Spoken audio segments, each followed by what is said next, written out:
Donc, vidéo d'actualité bon, que je fais toujours avec un petit peu de latence pour voir un peu où on se dirige, donc suite à l'agression de Alain Finkielkraut. Alors, concernant l'agression d'Alain Finkielkraut, je ne vais pas faire de commentaires. Regardez les vidéos et constatez le lynchage, constatez les coups et blessures, constatez les mots réellement prononcés, constatez le nombre d'agresseurs. Et constater l'attitude d'Alain Finkielkraut et notamment son visage. Je n'en dis pas plus. Donc aussitôt, toute la machine médiatique se met en branle, l'ensemble du système se fait bloc et organise une réunion et en ostracisant bien entendu les partis politiques désignés comme plus ou moins parias. Ça, il faut voir que ça, c'est de l'esbrouf, parce que bien entendu, on fait en sorte de désigner des ennemis qui sont, on se croirait dans un théâtre de Guignol, hein, c'est les méchants hein, c'est un peu les méchants de théâtre, hein, Rassemblement National comme si le Rassemblement National était le NSDAP et puis que la France insoumise c'était les pires heures de Staline. Voilà, donc ça c'est du théâtre, hein. C'est complètement théâtral. Alors, et puis bien entendu, tout d'un coup, des dizaines de tombes sont taguées. Et puis ça tombe au moment où le président de la République doit aller rendre des comptes, ainsi que toute la classe politique, au dîner d'une puissante communauté, puisque désormais en France c'est le communautarisme, hein, qui règne. Et là, ça choque personne, hein. On va inviter, quand on invitait un célèbre islamiste des frères musulmans sur le plateau télé, on disait qu'on en faisait tout un truc. Là, rien. Donc, comme chaque année, il va rendre des comptes et puis il va devoir proposer des actions. Alors bien entendu, c'est pas gratuit tout ça, parce que alors les gilets jaunes sont devenus, c'est le NSDAP, hein, c'est les chemises jaunes. On n'est pas dans l'excès, on n'est pas dans la propagande, on n'est pas dans une dictature, on n'est pas dans un régime totalitaire. Alors bien entendu, aussitôt, on nous parle de ne faut-il pas criminaliser l'antisionisme. Voilà, on voit où se dirige l'arsenal législatif, c'est-à-dire que la prochaine étape, ça avance pas étape par étape, hein, patiemment. Donc c'est criminaliser l'antisionisme. Et alors on nous dit, oui, on a le droit de critiquer la politique du gouvernement d'Israël, mais pas la remise en question de l'État d'Israël. Alors, là, personne n'a compris, personne n'a tilté le piège. Alors le piège, c'est quoi? Remettre en cause l'État d'Israël, c'est tout le fondement du conflit israélo-palestinien, hein. Alors bien entendu, il y a des gens qui disent les extrémistes, certains extrémistes islamistes, parce que beaucoup, la plupart en fait travaillent pour Israël, hein, comme Daesh ou Al-Nosra, sont des alliés. Je ne parle pas des monarchies pétrolières. Donc voilà. C'est quoi? C'est les frontières. Le vrai problème, ce sont les frontières. Donc déjà, je vous montre, vous avez en haut à gauche la carte du monde. À la fin de la Deuxième Guerre mondiale, il y avait un territoire qui s'appelait la Palestine. Bon. Et puis ensuite, je vous ai mis 3 exemples. Je vous ai mis de Israël de 1947 à gauche, le Israël officiel au milieu, et puis à droite, vous avez la réalité, c'est-à-dire la Cisjordanie, qui est complètement truffée de colonies, et dans les territoires dits purement palestiniens sont réduits à des bandes de désert arides où il n'y a rien, quoi, et en train d'être effacés de la carte.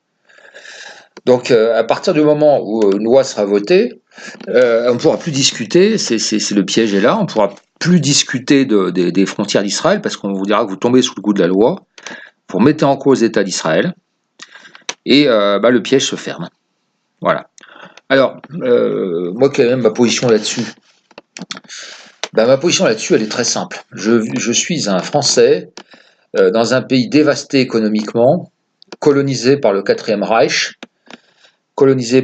dominé par les États-Unis, qui nous livrent une guerre économique sans merci. Donc un pays qui est en voie de disparition. puisqu'on est en train de le fusionner au Quatrième Reich. Alors, je vous dis, hein, l'histoire du traité d'Aix-la-Chapelle en passant, l'objectif des Allemands, c'est de s'approprier nos 4000 milliards de patrimoine, hein, celui que les Français ont en réserve. L'objectif, il est là. Hein. C'est d'adosser leurs créances et leurs finances, qui sont en fait des finances pourries, sur nos actifs. Ils veulent s'approprier nos actifs. Bon, j'y reviendrai dans une autre vidéo. Bref. Donc vous comprenez que moi, qu'en tant que nationaliste français, moi, le sort de la Palestine, je suis désolé, ça m'intéresse pas outre mesure, hein, puisque de toute façon, il faut rappeler que les chrétiens ont dû tous partir, donc ils ont été épurés, que les Palestiniens ont joué la carte de l'islamisme, bon, bah, grand bien leur face, hein, on voit ce que ça donne, que les pays arabes sont plus pro-sionistes que les Israéliens eux-mêmes. Donc moi, il n'y a aucune raison, vous comprenez, en tant que nationaliste français, que je participe en quoi que ce soit sur l'histoire de la cause palestinienne. Faut pas exagérer.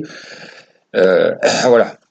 Donc voilà, je voulais simplement vous montrer quelle était la prochaine loi, que de toute façon, voilà, la loi c'est la loi du vainqueur, hein, c'est le vainqueur d'une guerre qui dicte sa loi. Donc Israël a gagné la guerre, Israël va dicter, point final. Je crois qu'il ne faut pas, voilà. Alors quelle doit être l'attitude des nationalistes? Alors moi, je pense que, moi je vais vous donner un peu mon opinion. Je pense que les nationalistes français devraient avoir un discours clair, net et précis. Et le discours devrait être celui-là. Nous actons que l'État d'Israël, nous actons les résultats du conflit israélo-arabe. Nous actons que Israël a gagné cette guerre, et nous actons que Israël est donc, du fait de sa qualité de vainqueur, légitime à définir ses frontières en tant que vainqueur. Voilà. C'est tout. Voilà. Je pense qu'il faut qu'on prenne le contre-pied de tout ça et qu'on acte ça. Comme ça, ce sera très clair. Nous ne serons plus considérés comme... on ne pourra plus être considérés comme ennemis d'Israël. On traite ça comme un boulet, vous comprenez, hein. Et on est largement empêtré là-dedans. Et ça, c'est ce qui tue notre combat nationaliste à la renaissance de la France, c'est cette histoire de Palestine et compagnie. Donc je crois qu'il faut qu'on soit très clair avec ça. Moi, je suis absolument pour qu'on entérine le fait, sans, voilà, hein, comme les vainqueurs de 1945 ont défini les frontières. Le vainqueur des guerres israélo-arabes, parce qu'il y a eu des guerres israélo-arabes, c'est pas israélo-palestinien, hein. Il y a eu quand même la Syrie, l'Égypte et compagnie, hein, qui ont été en guerre contre Israël. Donc Israël vainqueur est tout à fait... Israël il est logique qu'Israël définisse ses frontières. Voilà, c'est tout, point final. Et nous reconnaissons l'État d'Israël au titre de vainqueur des guerres israélo-arabes. Nous reconnaissons l'État d'Israël dans les frontières qu'il jugera utiles en tant que vainqueur des guerres israélo-arabes. Voilà. Comme ça, c'est fini. On coupe définitivement cette espèce de conduit complètement pourri qui nous relie à cette histoire. Voilà. Et voilà, moi je trouve que c'est extrêmement important. Il faut pas qu'on se laisse toujours traîner, tirer, etc. Alors je vous mets quand même en annexe une vidéo de Salim Laibi. Regardez à 8 minutes 15. C'est pas pour le tout de sa vidéo, parce qu'il fait quand même beaucoup de propagande islamiste, mis à part ça, mais il rappelle quand même les vérités des affaires d'anti-sionisme ou d'antisémitisme qui ont eu des soi-disant agressions, etc. Regardez, parce qu'il vous démontrera qu'effectivement, il y a eu beaucoup de fake, hein. Donc ça, c'est quand même très intéressant dans sa vidéo. Voilà ce que j'avais à déclarer, mais je pense qu'il faut absolument qu'on se mette d'accord entre nationalistes pour ces déclarations. Qu'on arrête d'être toujours baladé de droite et de gauche et qu'on se concentre sur notre combat national.